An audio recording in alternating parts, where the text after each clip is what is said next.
This is war.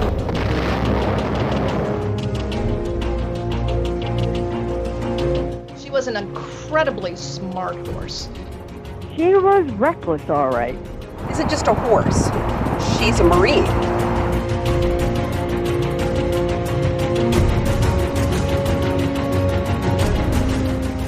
(1997년) 미국의 시사월간지 라이프 특별호에는 미국을 빛낸 100명의 영웅이 실렸습니다.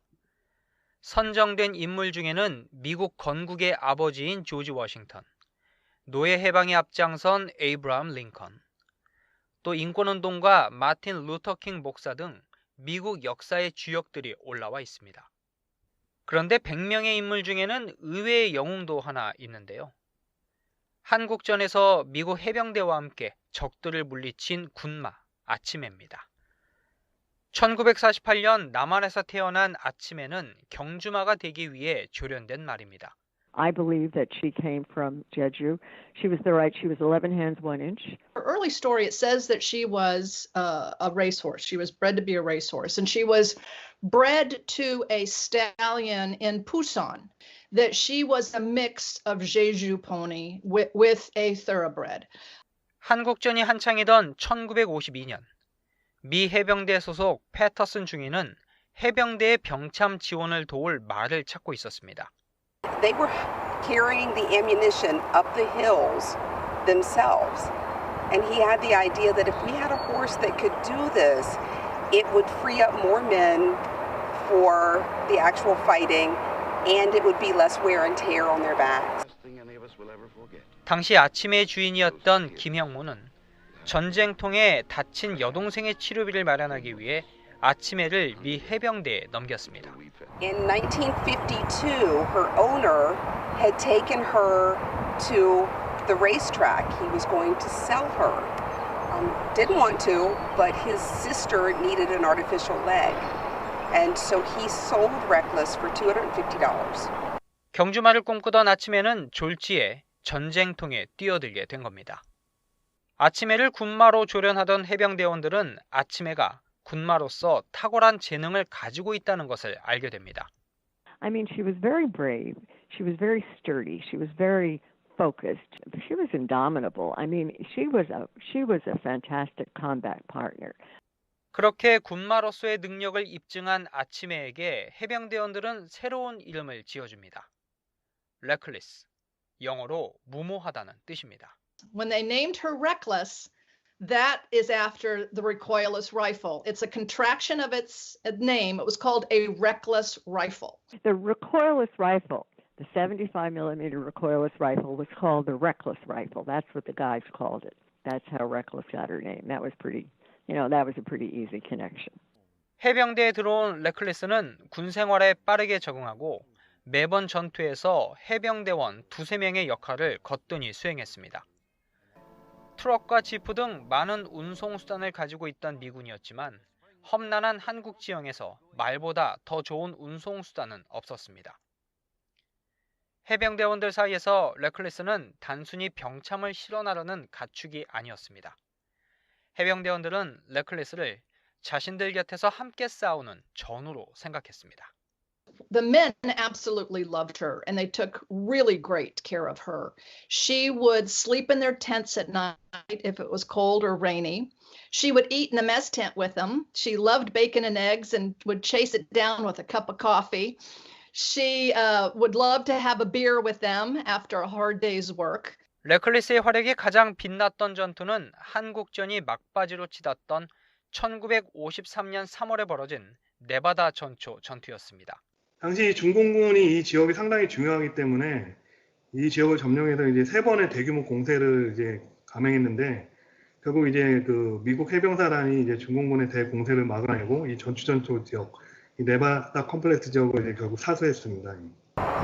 During out that 5-day battle, in one day, Reckless did 51 trips up the mountain, carrying across the course of the day 9,000 pounds of ammunition.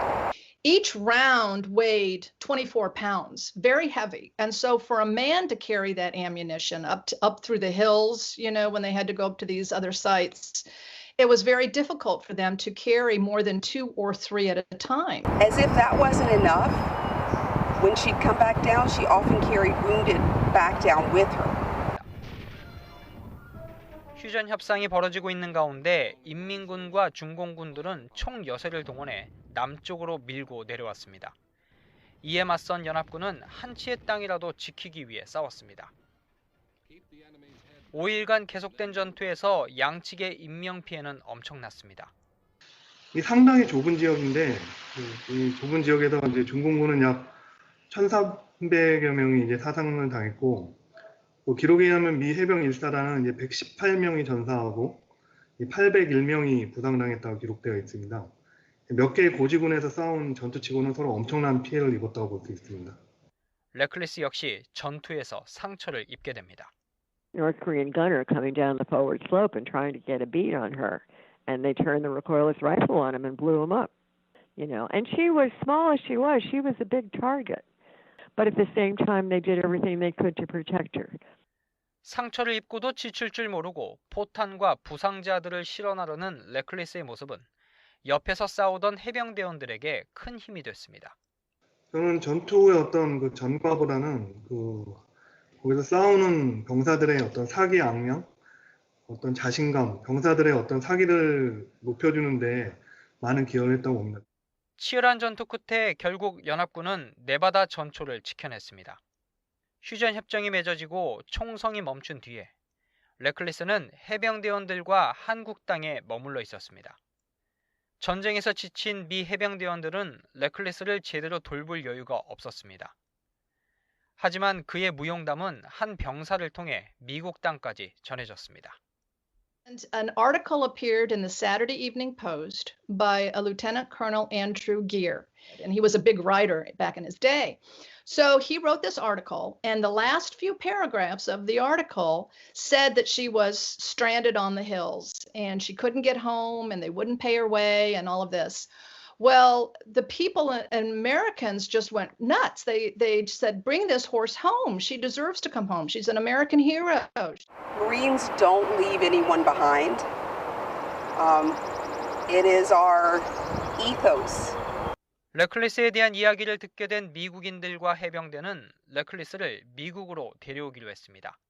An executive for a freighter line, the state steamship line, stepped up and he said, if you can get her to Yokohama, we'll bring her in. And they did.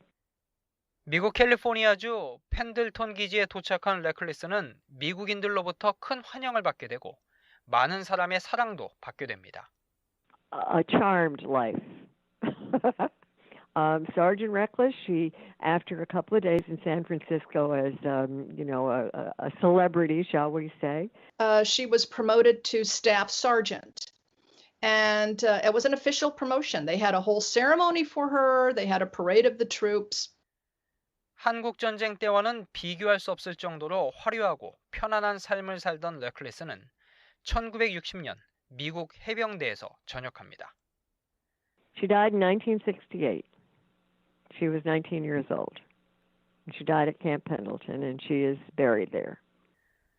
레클리스가 잠든 뒤 시간이 흐르면서 그의 업적과 명성은 사람들 기억 속에서 서서히 지워져 갔습니다. 이렇게 사라져가던 레클리스 하사 이야기는 두 여성 작가에 의해 재조명됩니다. It was really amazing when I discovered her story, and I thought this was absolutely the best horse story that I had ever read. And I could not believe that she had vanished from the pages of history. I think it's an amazing story of in terms of history, and here is a very particular story of a horse that made a huge difference. 아침의 이야기를 책으로 써서 세상에 다시 알린 로빈 허튼 작가는 여기서 그치지 않고 군마 레클리스 하사의 공로를 기리는 기념비 건립에 나섭니다. So Robin reached out to the foundation and said, I would like to place a memorial, a monument to Reckless. 레클리스 하사의 기념비는 워싱턴 DC 인근 버지니아주에 있는 해병대 박물관에 세워졌습니다. 지금은 미국 내에서만 5개의 레클리스 하사 기념비가 세워져 있고 이제 곧 6번째 기념비가 세워질 계획입니다. Those soldiers never die. They just fade away. 한국전을 이끈 맥어더 장군이 은퇴 연설에서 한 말입니다. 하지만 한국전쟁의 영웅 아침에는 우리의 기억 속에서 영원히 사라지지 않을 것입니다.